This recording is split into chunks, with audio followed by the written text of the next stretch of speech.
Syrian city of Khan Sheikhoun. The hospital staff over in Turkey, where some of the victims were taken, have said that the symptoms are consistent with sarin gas, which is a deadly nerve agent. And I believe you know, I'm a combat veteran, and just on a personal note, I had gone through a safety briefing as we were steaming into the Gulf. This was way back before Desert Storm, but the safety briefing was on the effects of sarin gas. And this is just my personal opinion, but I consider it probably be up at the top of the list of the worst ways to die. Trump responded to this by authorizing TLAM strikes from 2 U.S. Navy-guided missile destroyers, the USS Porter and the USS Ross. These 2 ships commenced firing at 03:45 local time. They deployed 59 TLAMs. That's an acronym for a Tomahawk land attack missile. The missiles were fired at Shayrat Air Base, where it's believed the gas airstrikes were launched from. They targeted runways, hangars, ammo depots, the control tower, radio installations. This represents a pretty serious escalation for the United States, and it's the first major test of Trump's exercising military authority. So Russia has indicated it's basically not so pleased with this. They've stated so publicly, and they responded by committing an additional Navy frigate, a couple of corvettes, and support ships to bolster the fleet that's already on patrol in the Mediterranean. What is your view on all of this? What do you think the potential scenarios are here, and what are the ramifications going forward? Well, it's a great question, and I was as fascinated by the detail you just provided, as I'm sure our listeners are. I'm a strategic analyst and a geopolitical analyst, but I don't claim to be a military expert in the sense of true expertise in all those systems. So that's a great introduction. I happen to be involved in some business development with a veteran, actually retired lieutenant colonel who the Army Ranger, a lot of experience in the Middle East. Was in the wars in Afghanistan and Iraq. And after that attack, that gas attack in Syria became known, he emailed me and just said, of all the threats in the world, of all the things you have to confront and ways to possibly die, he said that is the worst. So certainly confirms your analysis that of the horrific nature of this. All these attacks in the Middle East, really around the world, are all pretty horrific. But I guess if there's a scale of horrificness, if that's a word, then this is pretty high up there. So certainly confirms what you're saying. I'd like to take a step back. The Syrian situation, I don't really see it as an escalation so much as a response, very specific, very narrowly focused response to the gas attack. Now, of course, we all know back in, I believe it was 2012, maybe 2011, but I think 2012, when there were some prior gas attacks, and there have been several, and actually going all the way back to Saddam Hussein in Iraq prior to 2003, both dictators, Saddam and Assad, have used chemical, biological weapons and gas attacks in the past. So these have been going on for a while. This certainly wasn't the first one. But President Obama drew the famous red line, said, in fact, if you use gas, there'll be a price to pay. He wasn't specific about what it was, but clearly military action was implied. Assad did use the gas, and Obama did nothing. They got into a long negotiation, et cetera. Now, I don't want to rehash that history. I think listeners are familiar with it. But the point is, this opened the door to a lot of things. It really was the beginning of the rise of ISIS. It was the beginning of a Russian intervention in Syria. Russia's always had ambitions and some access to warm water ports, but since then they've built 2 major ports. Of course, the significance of warm water, if you look at Russia, it's a big country with a big coastline, most of which is frozen most of the year. So the ability to get vessels in and out of Mediterranean ports is a big deal. They built an air base. They put in the Spetsnaz special forces. They got a big footprint in Syria, as does Iran. And that was it. Basically, with Obama's actions, it was the United States saying, we're checking out. We're out of here. And one of the oldest sayings, both in physics and geopolitics. In physics, it's nature abhors a vacuum. Geopolitics, power abhors a vacuum. But it's the same thing, which is when you create a vacuum, whether it's physical or political, it's not like nothing happens. What happens is something else rushes in. You may leave, but something else is coming in. And once the U.S. checked out of the Middle East, it didn't mean, peace, love, and understanding in the Middle East. It meant that somebody else was going to come in, and somebody else was Russia and Iran. So now, flash forward, Assad uses the chemical weapons again. But this time he did cross the red line, and Trump struck back. Now, I guess the question is what happens, just to kind of pick up on the escalatory dynamic, what happens if Assad uses chemical weapons again, which you can't rule out. I would expect Trump would strike again, except this time with more force and against more targets. So I believe there were 6 air bases. He disabled 1. Well, he got 5 to go, and maybe they'll take out 2 or 3 or all 6 the next time. Basically, ground the Syrian Air Force to eliminate what's left of Syrian air power. Syrian air power is not a threat to U.S. air power. It's just a threat to its own people. But of course, that's what Trump's trying to stop. So let's see what happens. Secretary of State Rex Tillerson's in Moscow as we speak, meeting with Lavrov and Medvedev. Not clear if he's going to meet with Putin, but I'm sure there are plenty of back-channel communications going on. Whether the U.S. and Russia can come to some kind of joint arrangement on the future of Assad, this all remains to be seen. But for now, I don't think the U.S. is going to do more. I mean, we do have boots on the ground in Syria. When people say, well, does this mean boots on the ground? Well, the boots are already there, but they're not in Damascus. They're not in the places we attacked. They're special forces, special operators, as they're called, working with the Syrian rebels and working with other forces, including Turks and Kurds, to defeat ISIS, and particularly in preparation for the Battle of Raqqa, which will be one of the big events of 2017. Raqqa, of course, is the capital, de facto capital of the Islamic Caliphate or the Islamic State. That's what ISIS is all about. So there's going to be a lot more fighting in Syria. U.S. is involved. We do have boots on the ground, but we're certainly not going to send a Marine Expeditionary Unit in to liberate Damascus or take out Assad. That will be done through diplomacy. But we certainly have a very tense situation subject to escalation. I think I think of it as a chess game. Assad made his move. Trump made his move. Now it's Assad's turn. Let's see what he does. Hopefully he got the message, and this is the end of chemical weapons, but we'll see. But what I'm focused on, Alex, is, again, Syria is critical, so I'm not diminishing the importance of that at all. But I think we have a much, much more dangerous situation in North Korea. When I look at gold and stocks and other markets, that they have many drivers. Geopolitics is one of them, plus all the normal fundamentals and supply and demand and economic things that we talk about on this podcast all the time. But sometimes geopolitics comes to the fore. It's always there in the background. But when you look at day-to-day movements, particularly in gold, you say, well, okay, we've got a couple things. We've got just physical supply and demand. We've talked about that in the past. We've got, Federal Reserve interest rate policy, because, gold famously has no yield. Of course, my answer to that is it's money. It's not supposed to have a yield. Money has no yield. If you want yield, you have to take risk, and you're in the world of investing. But when it comes to money, whether it's a dollar bill in your pocket or a gold coin, it's not supposed to have a yield because it's a medium of exchange. That said, gold does compete for investor dollars with interest-bearing investments, and as interest rates go up, it can be a headwind for gold. Not always, but it can be. So you have the monetary vector, and you've got geopolitics. You basically have 3 vectors: basic supply and demand, monetary policy, and geopolitics. They can all 3 be pointing up at the same time or down, or you can have a mixed bag. But right now, certainly geopolitics is a big driver. But in my view, the driver is North Korea more so than Syria, although Syria does have that kind of potential. All right. Speaking of North Korea, President Trump has ordered a U.S. carrier group to steam in the direction of the Northwest Pacific in the vicinity of North Korea. The carrier group consists of the USS Carl Vinson, which is a Nimitz-class nuclear-powered aircraft carrier, a Ticonderoga-class guided missile cruiser, 2 Arleigh Burke-class guided missile destroyers, and an unknown number of submarines. North Korea's response has been a threat of nuclear attack on the United States. Not that that's anything new. They've been saying that for a long time now. And also, they're warning that their nuclear capability, if we can call it that, is targeting, which is of a much greater concern, in my opinion, targeting U.S. military bases in South Korea. So Trump's comments regarding China's role in theater were that it would be better if China solved the North Korea problem themselves, and that if China decides to help, this is something he tweeted out, if China decides to help, that would be great. But if not, that we will solve the problem without them. Now, do you see this simply as strong talk, or given the action in Syria, do you think Trump is prepared to back that up? And what does it mean for the overall Korean theater? And as a follow-on, how does this affect the rest of the world?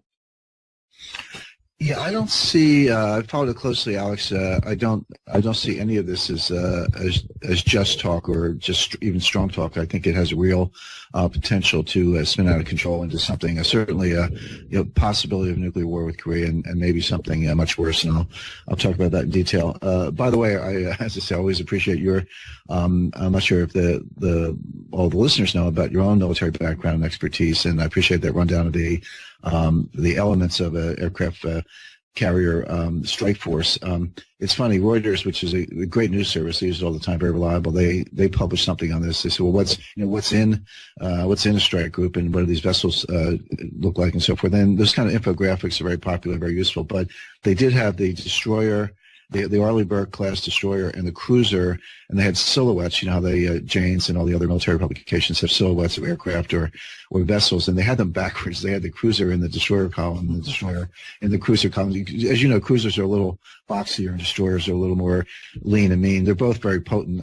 Anything with with cruise missiles on board is a potent vessel, but just goes to show even the experts can get it mixed up. So we certainly always glad to be the beneficiary of your expertise. But let's talk about North Korea now. The thing about wars is that most of the time they don't happen because anybody thinks it's a good idea. They happen because of strategic miscalculation. Sometimes wars are started on purpose. Like, the Islamic State, they just wanted to go out and kill people and start a war. So they're ones who I don't think they're very strategic. They're just doing whatever they can to inflame tensions to start wars. So sometimes that happens, or it's a quick land grab, et cetera. But often wars, particularly big ones, start through a series of miscalculations. There's no better example of that than World War I. I've studied World War I very closely, and the number of times I picked up a 700 or 800 page book on World War I and got like a third of the way through and just threw it down and shook my head, couldn't finish it, or at least had to put it off for a while because it just makes no sense. I mean, the history is good. You can understand the history. You can follow the chronology and the battles and all that, and you know what happened, but why did it happen is there really is no good answer to that. And for example, let's say in June of 1914, early June 1914, when tensions were high, if you had sat down with the crown heads of Europe, Franz Joseph of Emperor of the Austro-Hungarian Empire, and Kaiser Wilhelm II, Emperor of the German Empire, and Tsar Nicholas, Emperor of the Russian Empire, and the Sultan in in Istanbul, Constantinople, the Ottoman Empire. So sat down with all the crown heads of Europe and said, hey, I've got a good idea. Why don't we start a war that will kill 20 million people, cause all four of your empires to collapse, put every one of you either in a grave or in exile the next 5 years, bankrupt France, bankrupt England, and destroy Europe as a world power? Who thinks that's a good idea? I don't think you would have had very many takers. And yet that is exactly what happened. The war started, 20 million were killed for no real discernible reason. All four of those empires collapsed. All four of those emperors were dead or in exile in a matter of years. And European power has never been the same. And so it shows that there was no strategic calculation. There was no foresight. There wasn't a real understanding of what they were doing. They just got caught up in an escalatory dynamic. Everybody thought the war would be short. Everybody thought they would win, et cetera. And none of that turned out to be true. Same thing with the Iraq War in 2003. I mean, you look at Saddam Hussein. All he had to do was let the weapons inspectors in. Now, he didn't have weapons of mass destruction. He had in the past. He definitely had. This is not debatable. I mean, it's all very well established. He did have a nuclear weapons program. He did have chemical and biological weapons programs. He actually used those chemical weapons. It's all very well documented. But he had given them up. By the time 2003 came around, that was, his WMD was one of the famous reasons for invading Iraq. Turned out he didn't have those. At least there's some question, by the way, about whether he had stockpiles of chemical and biological weapons, and whether those were moved across the border into Syria, literally in the weeks and months before the U.S. invasion. Whether perhaps some of those weapons are the very ones being used by Syria today. That's one I haven't been able to get good answers to. I've spoken to people with top secret beyond security clearances, trying to probe that a little bit, and you don't get a straight answer, which tells me that maybe it's true, but I can't prove that. It doesn't matter. The point is, by the time we got to Iraq, those weapons were gone, and the evidence was clear that he had given up his nuclear ambitions in the early 90s. So there were no WMD in Iraq. That's just a fact. And so the question is, well, if you didn't have any WMD, and remember Bush 43 said, if you let the weapons inspectors in, we won't go to war. And he didn't, and we did go to war, and he ended up hanged after hiding and fighting and hiding and being captured and put on trial. He ended up hanged. And so you say, well, gee, why didn't he just let the inspectors in? That would have put an end to it. Well, the answer was he didn't believe us. He thought Bush was bluffing. He said, hey, you guys will never be dumb enough to come in here. And besides, I'm your checkmate against the Iraqis. And he wanted to pretend he had WMD so the Iraqis wouldn't mess with him. But he just got it wrong. I actually spoke to the guy, one of the few people who interrogated Saddam Hussein. So there was a period after Saddam was captured, before he was hanged, when he was a prisoner and available for interrogation. I spoke to one of his interrogators, and that's what I was told, that he just miscalculated. So the point is, really bad things happen, not because anyone thinks it's a good idea, but because they just miscalculate. So let's take that historical background, bring it over to Korea. Are we witnessing a series of possibly tragic miscalculations? And I think the answer is yes. So let's start with Kim Jong-un, the leader of North Korea. Now, let's distinguish for the listeners between a nuclear device and a nuclear weapon. A nuclear device is when I take fissile material, I create a controlled chain reaction, I have some detonators, I let it explode, and I get an atomic explosion. And you can detect those with seismographs and intelligence sources and other technical means. Well, there's no doubt that North Korea has that. They've detonated a number of these nuclear explosions. They have highly enriched uranium. They have plutonium, which is fissile material. You can make an atomic bomb out of either HEU, highly enriched uranium, or plutonium. They have estimated enough for 10 weapons. So they've mastered the enrichment cycle. They've got the fissile material. They've shown they can blow it up, and they have, as I said, they have detonated these atomic weapons. That's all pretty bad, but the next step is, can you weaponize it? Can you take that fissile material and put it in the form of a weapon that, furthermore, could be put on a warhead, on a missile? Because these devices, as I call them, they're the size of trucks. Now, I guess you could put it on a truck and drive it around, but we're going to go with that. They can't. So they've got to weaponize it. You've got to do something else, which is you've got to ruggedize it. Ruggedize means, okay, even if I've got something that's a weapon that will work, that will detonate in a warhead, I've got to shoot it into space. You've got enormous stress during the liftoff phase. Then it goes into space. Then it has to re-enter the atmosphere. Then it's got to have heat shields. So it has a very rough ride before it reaches the target. So you've got to weaponize it and ruggedize it. The evidence is that North Korea is very far along in that. I won't say they've mastered it, but they put some models on display, and experts have looked at them and said, yeah, it looks like they know what they're doing. Who knows exactly where that is, but no reason to think that they're not pretty far along that. Now, the other thing you need, of course, is a missile that can reach a target. They've got fairly reliable short-range missiles. The next step up is the intermediate-range missile, something that will go out maybe 500 to 1,000 kilometers, that would be capable of reaching all of Japan, parts of China, and basically South Korea, certainly, they can get those with short-range missiles. That's been hit or miss, no pun intended, but they do seem to have pretty much mastered that technology. They still have times when it blows up in the launch pad, or it launches, but then it sort of goes off course and lands who knows where. Not clear how much of that is imperfect technology on that part and how much might be sabotage on our part. Let's hope it's the latter. Let's hope it's both, actually. But they seem pretty far along in the intermediate range missile, missile capability. The last leg of that triad is the intercontinental ballistic missile. This is the one that could hit Los Angeles, or actually hit a lot of big cities in the United States. It's much longer range. It's got to go into space and come back again. It doesn't go into orbit. It's kind of suborbital ballistic path, but it's very long range.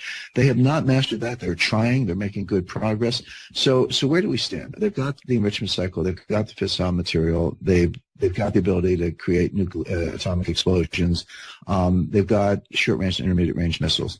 They're working on miniaturization, weaponization, ruggedization, and they're working on ICBMs. They're not that far away. They seem to be making very good progress. They are probably 4 years at most, maybe 3 years from being able to fire an atomic weapon at Los Angeles and kill 3 or 4 million Americans. So that's the capability. Whenever you do the strategic analysis, Alex, as you know, you have to look at capabilities and intentions. If you don't have the capability, then all the talk in the world doesn't mean anything because you can't do it. If you do have the capability, you still have to ask about intentions. India has nuclear weapons capability, missile capability, but do they intend to strike the United States? Nobody thinks that. So it's a combination of two, capability and intentions. They've come very far down the capabilities path. They're getting dangerously close to being able to nuke L.A. So let's talk about intentions.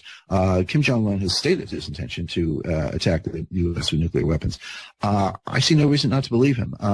He doesn't quite have the capability yet, but that's a dangerous combination. Now, what is he thinking? Well, of course, it's impossible to know. And one line of analysis I've read recently, which is not reassuring, is that he's actually crazy. That's probably the worst possibility in the world. You got a crazy guy with nukes. But even if he's one of these people who's very, let's say, cagey, not crazy, but acts a little crazy to keep everybody off guard, something called, strategic ambiguity. Go back to the World War I case history. It's the confusion about other people's intentions that causes strategic miscalculation. Now, he's looking around the world and he's saying a couple things. Let's look at different nuclear weapons programs in rogue states. So what happened in Iraq? Iraq was working on nuclear weapons. They didn't have them when we went in, but they were working on them. The evidence for that is clear. Iraq was working on nuclear weapons programs. They gave it up, and Saddam Hussein got hanged. Gaddafi in Libya was working on a nuclear weapons program. He gave it up, and he got a bullet in the eye. So the lesson is, if you have nukes and you give them up, you get killed. The Iranians are working on nuclear weapons programs, and they're still standing. So Kim Jong-un's takeaway is, okay, if you work with the United States to give up your nukes, you get killed. But if you keep your nukes, they don't mess with you. So, which is totally a bad message. It's a major blunder of U.S. foreign policy and U.S. military policy that we have created a situation in 3 cases, Iraq, Libya, and Iran, where if you work with us and give up your nukes, you get killed. But if you keep them, we don't mess with you. That's the wrong message. But that's the message we sent, and that's what Kim Jong-un has internalized. So he's saying, all right, well, I'm going to keep going on my program because, look, it's an illegitimate regime. It's a brutal regime. It's a thuggish regime. It's run like a crime family. I've done a lot of work on North Korea. They actually send a cable to their embassies saying, all you embassies said, we don't have the money to pay for you, so you have to pay your own bills. And we suggest you do it with criminal rackets. I mean, counterfeiting, drug smuggling, and diplomatic pouches. I mean, it's run like the mafia. And they've got the same ethic of the mafia, which is basically kill anyone who looks at you cross-eyed. So, including your own family members. So that's what's going on there. That's the best way to understand it. So Kim Jong-un, one lesson is, keep going with the nuke program because the U.S. won't mess with you. So, and if he actually perfects it, meaning has reliable ICBM technology, miniaturization, all the things we just talked about, you definitely won't mess with me, because if you do and you don't disable the whole program, I will send a nuclear missile to Los Angeles and kill millions of Americans. So good luck with that. So that's the first thing he's thinking. The second thing he's thinking is, again, being illegitimate, how do you keep this thing going? How do you keep any racket going? Well, the main way you keep the racket going is to pay your people. Well, how does he earn hard currency? He's been shut out of the banking system. He's been de-SWIFted. Just a quick footnote on that. SWIFT is is basically the central nervous system of the international banking system. It's a message traffic system run in Brussels, and this is where all the big banks in the world exchange money. And when Deutsche Bank is sending $1 billion to Citibank, it goes through SWIFT. When someone's exporting an oil tanker and is waiting to get paid, however many hundred millions of dollars for the cargo, that goes through SWIFT, whether it's dollars, euros, Swiss francs, yen, etc. All that message traffic goes through SWIFT. Well, in 2012, during what I call the first Iran-U.S. financial war, we worked with our allies to what we call de-SWIFT Iran, basically kick them off the SWIFT payment system. So you can ship all the oil you want, but you can't get paid. So North Korea, needless to say, is the second country to be de-SWIFted. It's a pretty extreme remedy. It's like cutting off oxygen to a patient in an intensive care unit. They're probably going to, suffocate. And that's what's happened to them.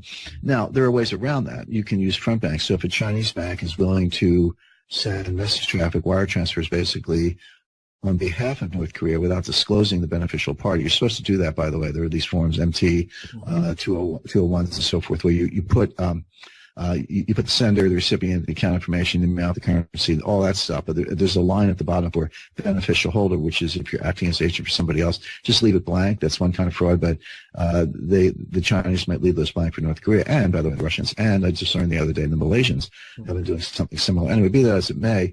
The U.S. obviously knows this as part of our intelligence gathering. So what we're saying, just to dial it up, going back to your escalatory dynamic, we're saying to the Chinese banks, hey, if you fund for North Korea, we're going to kick you out of the U.S. payment system. That's a big deal because these Chinese banks obviously need access to the dollar payment system. So that's really putting the screws to North Korea. I'm sure that's what was discussed in part between President Trump and President Xi at the Mar-a-Lago summit a few days ago, which is behind closed doors, which is we're about to get serious, and we will put pressure on you directly if you don't help us. And then Trump's been tweeting about this, so leaves out the details. You can only do so much on Twitter, but it's pretty clear what's going on now.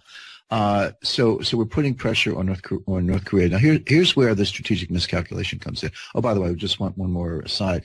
So the way North Korea gets the money to pay their people is by selling weapons to Iran. Going back to the Iran portfolio, the North Korean scientists are further along than the Iranian scientists.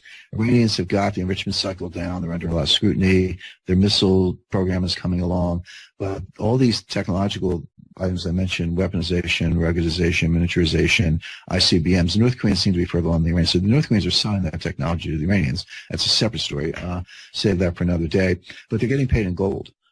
This is why there's very strong physical demand for gold. There's something that has emerged. I've written about this for one of the think tanks in Washington. I call it the axis of gold. And it's basically Iran, China, Russia, and Turkey, and I would include North Korea as a sort of auxiliary member. The story of Russia and China acquiring gold as an alternative to the dollar, to build up their reserves as insurance against inflation, all the reasons that any investor might want gold, which all apply. That is a big story. We've talked about that a lot in the past. But there's another reason, which is to avoid sanctions, avoid interdiction. As you know, with gold, it's not the physical gold we're talking about. It's not digital. You can't hack it. You can't erase it. You can't interdict it. It doesn't go through SWIFT. You just take the bars, put them on a plane, fly them to Shanghai or Pyongyang or Moscow or Tehran, wherever they happen to be going. And you need very good intelligence to know where it is. And then, even then, are you going to shoot down a plane? Probably not. So that gold gets around. So that's how these guys are paying each other outside the message traffic system that is de facto controlled by the United States. So there's a big demand for gold coming from that vector. So North Korea is getting gold. And then you can use that to bribe people and pay them off, or use it to buy other things, use it to buy imports. They're like luxury goods. These guys, I say these guys, I mean, North Korean military leaders and intelligence assets and the people the leadership, the people that Kim Jong-un has to keep happy, they like their fancy watches and fancy cars as much as anybody, and you can import that stuff with gold. So there's a gold trade going on there. So Kim Jong-un's got two big reasons to keep his program going. One, he believes if he perfects it, the U.S. won't mess with him and he can perpetuate his regime. Two, he can sell the technology for gold and keep his people happy and protect his regime. So it's like the Godfather sitting up there. Here's the problem. The United States is not going to allow him to nuke Los Angeles. Mm-hmm. He might say, I just want the capability because you guys won't mess with me. But the answer is no, you're not going to get the capability. You can't gamble with Los Angeles. You can't even take a 1% gamble with Los Angeles. You can't take a fraction of 1%. This was something Dick Cheney called the 1% doctrine, which meant that even when the risks are existential, you can't take even a minute fraction of 1%. You can't make that bet. You have to eliminate it. Mm-hmm. So Kim Jong-un is on a course to get the weapons. The U.S. is on a course to prevent him from getting the weapons. Each side misreads the intentions of the other. Now, here's where it gets really interesting, where I think war could be imminent. How do you actually root out this program? Well, there's an old saying, if you shoot the king, don't miss. Meaning, if you try to assassinate a leader, shoot the king, in other words, and you miss, you're dead. They're going to come back to you. This is what happened with Hitler, with the Wolf Slayer plot, when they actually got a briefcase bomb, 2 inches from Hitler, and it blew up. But the briefcase had been moved behind an oak panel at the last minute, and Hitler was injured and wounded but not killed. And then, of course, that was bad news for all the perpetrators because they all got killed. So if you shoot the king, don't miss. So if we, the United States, are going to take out the North Korean nuclear program, we've got to get it all. We can't leave them with any fissile material. We can't leave them with any missile launch capability. We can't leave them with any reactors, et cetera, because they'll just come back and get us. And there are a lot of ways to do it. I've been talking about the ICBM in Los Angeles as the existential threat, but they could unleash a military barrage on Seoul, Korea. I've been to Seoul a number of times. It's very close to the North Korean border. It'd be nicer for them if they were down around Busan or someplace further away, but they're not. They're well within artillery range. I'm not talking about bomber range. I'm talking about artillery range of the North Korean border, and they will be massively bombarded. And then North Korea could use their short-range missiles to attack U.S. bases in Korea and the region. So even if they can't reach L.A. because we hit them before they get the ICBM, they can easily kill a lot of Americans in the region, and that's exactly what they've threatened to do. And there they do have the capability. So if we hit them, we've got to take out everything, or else the retaliation on us and the South Koreans and probably the Japanese and others will be pretty horrendous. So if you shoot the king, don't miss. So what does it mean when I say don't miss? Well, this stuff, the North Korean stuff, is underground. It's buried. It's in mountains. It's heavily fortified. We do have these GBUs, these bunker buster bombs, and we've been working on that. But you might, if we give them more time and let them burrow in deeply and dig more tunnels, we might have to use tactical nuclear weapons. Now, atomic weapons, by the way, switching back and forth between atomic weapons and nuclear weapons, just trying to distinguish between Hiroshima-type bombs and thermonuclear devices, which are North Korea's not even close to getting those, but they're the ones that the Russia and the United States have. But we're talking about atomic weapons, the kind that were used in Hiroshima and Nagasaki. Now, that was the last time. August 1945 was the last and only time these weapons were used in warfare, other than obviously they were tested up until the 1960s. But there's smaller yield tactical nuclear weapons. There's actually some what they call subnuclear, which are pretty powerful, that kind of get up to a certain critical stage and unleash a lot of energy. I don't want to get too technical on all this, but the point being, those are obviously more powerful than the bunker busters. Mm-hmm. Will we have to use those to wipe out the North Korean program? In other words, make sure if we shoot, we don't miss. Well, all I know is the more time that goes on, the more likely that becomes. So if you're the United States and you're saying, well, we don't want to use tactical nuclear weapons because that crosses a separate red line, do we then give permission to Russia to use them elsewhere? Then you better act sooner than later. So here's the dynamic. Kim Jong-un is on a course where he says, I'm keeping my nuclear weapons to perpetuate my regime, and so the U.S. won't mess with me. The U.S. is on a course that says, we've got to take out your program sooner than later because it's an existential threat. That's a recipe for war. And that's a recipe for war sooner than later. So my view is we're on that course. This is not just saber rattling. This is not just bluster. This is not just talk. And Trump, now just to connect the dots all the way back to Syria, Trump has shown that he's decisive, that he is willing to shoot. And not to be glib, but the whole thing in Syria, I mean, when you have a forward deployed military with as much weaponry and technology and capability as the United States, the generals don't totally mind taking out a Syrian airfield. I mean, in some ways, it's target practice. And again, I'm not being glib. I'm just saying that when you got all this stuff, you got to use it every now and then to make sure it works. And you know that very well. So military's primed. They had a nice, live fire exercise in Syria. Trump has shown he's decisive. We're on a collision course with North Korea. So, again, just to cut to the chase, this is one of the drivers of gold right now, physical gold prices in particular, in addition to the other things we mentioned. And I think the gold market has this figured out. I think the smart money has this figured out. Institutional investors are usually the last to know, and retail, unfortunately. But I think some of the hedge funds, some of the sovereign wealth funds, some of the big players are going to gold because they see this happening. Okay, so this has brought up a couple of different thoughts that I think maybe we should talk a little more about. And one is, you had mentioned that kicking China out of SWIFT is a potential move on the chessboard. This seems to me to be a pretty extreme sort of action, and what I'm wondering about that is, could that backfire, and could the blowback of that be cause for an acceleration of seeking alternatives to SWIFT? In other words, looking for other ways to transfer money around, or looking at gold as being, as you've mentioned, the axis of gold. Gold is sort of a two-edged sword here, in that it's the only form of money I'm aware of, really, that governments are unable to control. Gold is completely fungible. You can take a gold bar, and even though it's got serial numbers on it and it may be tracked in certain systems, if you take it out of those systems and you melt it, you could recast it into a bar and sell it anywhere in the world, and it's completely untraceable. What do you see there as could that be an accelerant to moving away from the U.S. dollar as the form of transaction globally?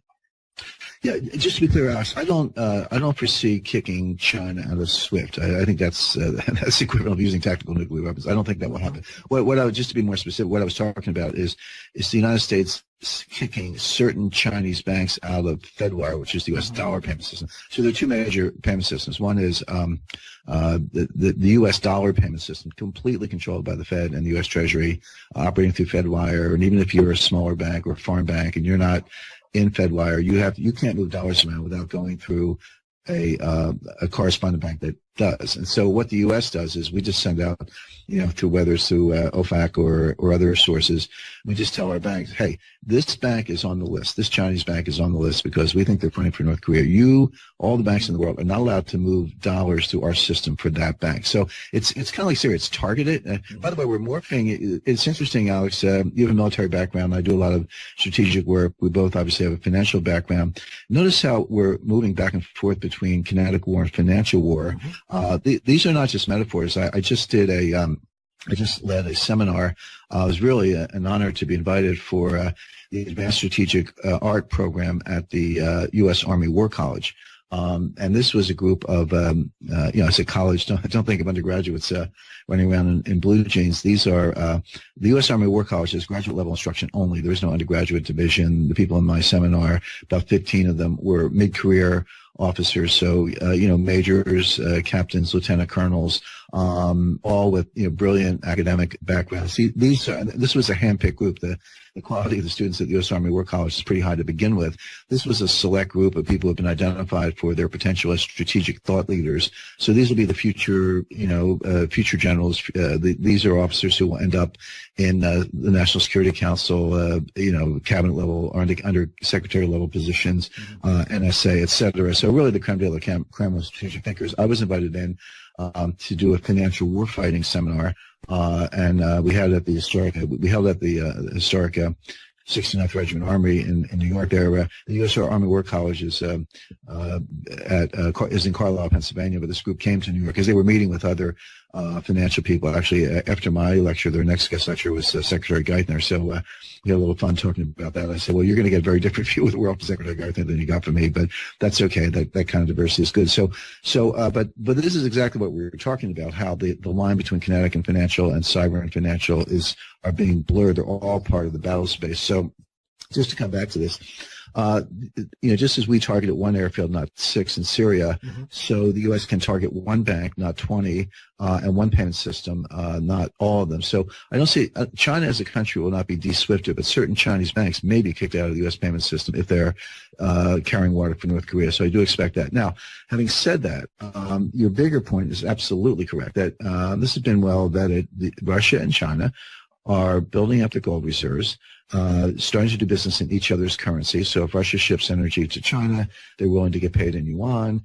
If Russia then wants to buy certain technology exports, or it could be iPhones for that matter, from China, China's willing to take the yuan back, China's willing to take rubles, etc. So they're already kind of getting away from the dollar, but they're also building payment systems.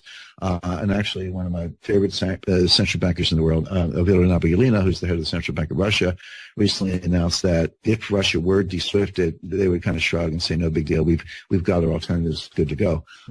So I don't see Russia trying to get de-SWIFted, but they are. One of these alternatives, as I mentioned, is gold. All of a sudden, your reserve position might be, in Russia's case, it's today it's about 400 billion. China's in a whole different league there. China's about $3 trillion of reserves. I'm using dollars as a numeraire, but it's not all in dollars. That's the point. Some of it's in euros, some of it's in each other's currencies, and increasing amounts are in gold. So just like Russia, if your reserve position is 400 billion, you don't spend your whole $400 billion all at once. It's 5 billion here, 10 billion there, a billion here, a couple $100 million there, as the case may be, to settle payments and payment obligations with trading partners, or if your own corporations need access to hard currency. Well, gold's a part of that. You can, like you say, Russia owes some money to China, put some gold bars on a plane, fly to Shanghai, done. And I was recently in Shanghai. I met with the two of the five biggest physical gold dealers in China. They're banks, of course.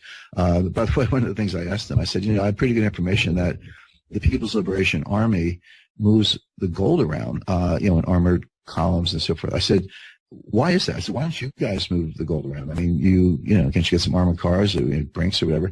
And the guy just looked at me and said, we're not allowed to have guns. I said, oh, well, right. You don't have a Second Amendment. In the U.S., you're allowed to have guns. But you can't very well be in the business of having an armored car business if you can't have guns. And so that's one reason. There are multiple reasons, but that's one reason they use the PLA, because they're the only people allowed to have weapons. But the government, the PLA, the banks, they're all working hand in glove. But this system is very far along. So, again, from the gold investor's point of view, rising geopolitical tensions is one reason to have physical gold. But the efforts of Russia and China and others to build alternatives to the dollar payment system. I mean, look, the euro's got its issues, and even if you switch from dollars to euros and Swiss francs, which is what Iran did, when we kicked Iran out of the dollar payment system in 2012, they said no big deal. They just switched to euros. We'll ship the oil, pay us in euros, pay us in Swiss francs. It was only when they were de-swifted, when they couldn't transact in euros and Swiss francs and yen and other hard currencies, that they actually came to the bargaining table and started talking to Obama about their nuclear program. So, but Russia and China aren't going to wait for that. They're not going to be vulnerable to that. They're not going to be held hostage. And so in addition to all the other reasons we mentioned, this is a very strong demand vector for gold, which is it's the one thing you can't freeze, seize, or interdict. Mm-hmm. Going back to something we were talking about a little bit earlier, you had mentioned reading about World War I and the reasons that countries go to war. And it made me think of how you also mentioned Kim Jong-un. He sort of acts a little crazy sometimes, and, it's possible that instead of being crazy, I should say, he's just acting this way to keep people off guard. And it occurs to me, and this is complete speculation and opinion on my part, but it occurs to me that I think Trump maybe does a little bit of the same thing. And so if that's true, what we have here is two individuals who sort of act a little crazy, but at the end of the day, they're playing it with very serious stakes at hand, and both of them, to some degree or another, have a need to prove that what they're saying is the truth and they should be taken seriously. So that seems to me to be a pretty volatile mixture. What do you think about that? I agree completely. It's volatile and unpredictable. I wouldn't draw the parallel. Meaning, Trump's pretty smart in my view. He's not crazy, and when we say he acts crazy, what we really mean is that he acts in an unpredictable way. Mm-hmm. So that's that can be a good thing. Keep your opponents and adversaries off guard. People never know what's coming. Forces them to pay attention. Forces them to listen to you. So I would describe Trump as situational, mercurial. He's certainly shown an ability to just do a 180 and not look back. I mean, no better example than Chinese currency manipulation. Remember doing a campaign, China is a currency manipulator. They're stealing our jobs. And when I'm president on day one, I'm signing an executive order declaring China a currency manipulator. Well, bear in mind that that's not the president's job. That actually comes from the Treasury Department. The Treasury Department can take instructions from the White House if need be. And it's twice a year that currency manipulator label comes out in a report, required by Congress twice a year, April and October. By the way, the April report is coming out in a matter of days, and the best information there is that China will not be declared a currency manipulator. Nor did the president do anything on his first day in office, nor has he mentioned it very much recently. So and the reason is obvious, which is he's now engaged in dialogue with China. He needs China's help on North Korea. By the way, you mentioned the deployment of the aircraft carrier strike group to Korean waters, very big deal. The best information, not verified from multiple sources, but from at least one reliable source, is that China has mobilized the People's Liberation Army to move them to the Yalu River, just on the Chinese side of the North Korean border. That, of course, has echoes of the Korean War, when General MacArthur miscalculated Chinese intentions with regard to crossing the Yalu. But whether this is a pincer movement, where you have ground troops on the Yalu River and sea forces in North Korean waters, in Korean waters, ready to strike on land, sea, and air, if Kim Jong-un doesn't back off, That's possible. Very interesting scenario where the last time we mixed it up in Korea, it was the U.S. and the South Koreans versus China and the North Koreans. The next time it could be South Koreans, U.S. and China versus the North Koreans. That would be an interesting twist. But that's only one possibility. Another possibility is that China is kind of signaling the U.S., hey, don't attack North Korea because we're sitting there on the border. We're waiting to we'll come back into Korea and and stabilize rather than destabilize the regime. I think it's probably the former than the latter, but you just can't rule anything out. All I know is that you've got dangerous escalation going on land, sea, and air, U.S. and China putting kind of boxing North Korea from a couple different directions. But again, this is all about these potential miscalculations. So I think Trump knows what he's doing. He does. He has reverse course. So that's a way to understand Trump. Not as crazy, but as I say, situational, mercurial, a little unpredictable. Kim Jong-un, on the other hand, whenever you have to say to yourself, "Gee, is the guy actually crazy, or is he just acting crazy?" Listen to your own question. I mean, what's the difference? What's the difference between a guy who is crazy and a guy who acts crazy? The fact is, some crazy people act pretty sane, like serial killers and others. So I don't know. But here's what I do know. You cannot gamble Los Angeles on getting the right answer to that question. You have to basically treat him as perfectly capable and having the intent to start World War III, and you have to stop that before it happens. All right. Let's turn to economics as we wrap this up then. The next FOMC meeting is scheduled for 3 weeks from now. What track is the Fed on in terms of raising interest rates, and what are the factors we need to be watching that could impact this process? Well, we have just a couple of minutes left, and that's something I could probably talk for an hour on without pausing for breath. So we don't have time for that. But so here's the thing, Alex. I'll give you the short version, and but this is the Fed policy is the gift that keeps giving. I mean, there's never a time when we run out of things to say on the Fed. So maybe we'll make that a big topic in the next podcast. But here's the quick version. The Fed will raise rates 4 times a year, 25 basis points each, in March, June, September, December, every year from now until the middle of 2019, until they get to 3.25%. That's the baseline scenario. That's what they're going to do. Now, there are 3 reasons why they won't actually do it in a particular case. So just assume they're going to raise them in June, September, December 2017, March of 2008. They're just going to keep going unless one of 3 things causes them to pause. And pause is the key word. This word Dudley used the other day, and it's not by accident. Pause is one of those buzzwords. Pause means we don't raise at a particular meeting, and we might pause for 1 meeting. We might pause for 2 meetings. And by the way, in 2016, they paused for 7 meetings. They raised them in December 2015. They did not raise them again until December 2016. There are 8 meetings per year. So that was a 7-meeting pause. So these pauses can be pretty long. The pause just means one of 3 things has happened, and we're going to stop raising rates until the situation is rectified. So what are the triggers for a pause? One is if job creation falls below 75,000. So even 100,000, which these days is considered a weak jobs report, that will not cause the Fed to pause. So if you don't see that, then they're still going to raise. Second one is disinflation.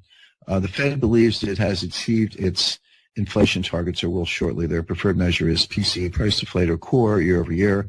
That's right now about 1.8%. Their target is 2%. So they're just about there. But if you see that back off, if you see it go down to 1.5, 1.3, et cetera, then that's another reason for them to pause. The third reason is stock market falls out of bed. Anything short of a 5% drawdown, they don't care. So if the stock market goes down 1,000 points, the Fed absolutely doesn't care. But if it goes down more than 1,000 points, if it starts getting closer to 10%, if it looks disorderly, meaning it could just feed on itself and create a panic momentum, then they will pause. But that's it. So look for those. And kind of going along with the job, when I mentioned if GDP goes, completely falls out of bed, goes negative. And by the way, we're close to negative right now. Forecast for first quarter looks like it's maybe 0.6%, or certainly below 1%. So if you see job creation below 75,000 or GDP, going negative, if you see a disorderly route in the stock market of between 5 and 10% heading south, or if you see disinflation where PCE core deflator year over year starts going down significantly back down to the 1.5% area, or certainly any 2 of those, then the Fed will pause. If you don't see those things, and right now I don't, right now those things are not happening, then the Fed will raise. So I've got them raising rates in June. And, I'll take September one step at a time. But if those things don't happen, then they would raise in September. But here's the problem. The Fed is raising rates for the wrong reason. The Fed historically, there is a high correlation between Fed rate hikes and an expanding economy. That makes sense, right? The Fed sits there, they watch the economy grows, unemployment goes down, labor markets get tight, inflation picks up, the whole thing's getting a little hot, the Fed thinks they got to cool it down, so they raise rates, and then same thing reverse, they raise them too far, the economy cools down, unemployment goes up, inflation cools down, and they go, oh, gee, we better cut rates. That's a normal business cycle. The Fed does not lead the business cycle, they follow it. They raise rates when the economy's hot, and they cut rates when the economy's cool. Pretty simple. That is not what's going on right now. The market thinks it is, which is one of the reasons the stock market's going crazy, but that is not what's going on. What's going on is the Fed is raising rates exactly as I described because they're playing catch up because they failed to raise rates in 2010, 11, and 12 when they should have. In other words, Bernanke skipped a whole rate hike cycle in the early 2010s because he was doing all these nutty experiments with QE and ZIRP, zero interest rate policy. And now the Fed has got to catch up. Why? Because you've got to cut rates to get out of a recession. We could be in a recession any time. How do you cut rates, 3% if they're only 1%? Well, the answer is you can't. You got to get them up to 3% or 3.25%, so you can cut them again to get out of a recession. So the Fed's doing this very strange finesse where they're raising rates not into strength but into weakness, and they're raising rates to prepare to cure a future recession without causing the recession they're trying to cure. Mm-hmm. That's the finesse. I don't think they're going to do it. They're going to try. I don't think they're going to pull it off. I think they're actually going to cause a recession. So we talked about Trump flip-flops. The Fed could flip-flop as early as this summer. So I do look for the June rate hike, but by then it could very well be the case that they've thrown the U.S. economy into a recession. You do see one of these factors I mentioned, and that they do have to pause by September. But let's take that one step at a time. By the way, the pause is bullish for gold because it's a monetary easing. Mm-hmm. But even that rate hikes don't seem to have stopped gold because of the geopolitical factors we mentioned.